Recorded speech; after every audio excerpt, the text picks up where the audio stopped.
Et en rapport avec les travaux de la troisième phase des consultations à Nairobi, au Kenya, avec les groupes armés congolais, Kinshasa maintient sa position et ses conditions avant de négocier et ou de dialoguer avec les groupes terroristes du M23. Ce dernier est appelé au respect des résolutions du ministre Omé de Luanda, affirmation faite par Patrick Mouyaya, porte-parole du gouvernement congolais lors du briefing conjoint tenu lundi dans la soirée.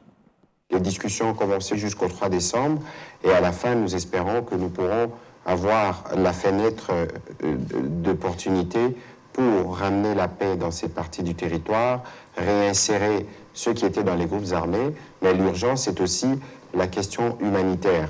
Le communiqué de Luanda était assorti d'un calendrier. On avait donné 48 heures pour que cessent les feux et je vous ai dit qu'on observe une relative accalmie, même si les informations qui nous parviennent disent qu'il y a une forme de réorganisation ou des déplacements de matériel du côté des terroristes du M23, mais globalement, le message a été compris.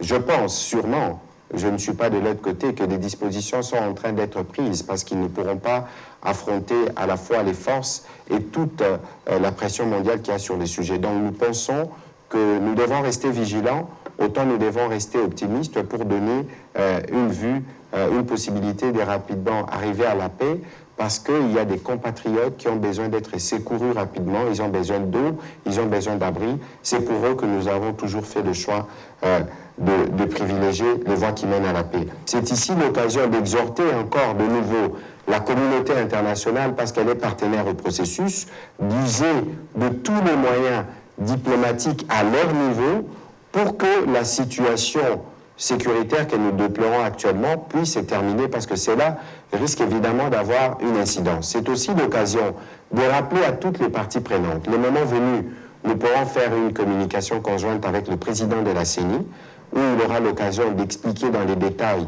ce qu'il entend par contrainte et comment le processus va évoluer. C'est aussi l'occasion d'encourager toutes les parties prenantes, les sceptiques, de se mettre dans les trains électoraux pour qu'on n'écrit pas 6 mois avant qu'il y a eu ceci, allons au dialogue, on ne fera pas ceci, on ne fera pas cela. Nous sommes à une année, nous pouvons le faire.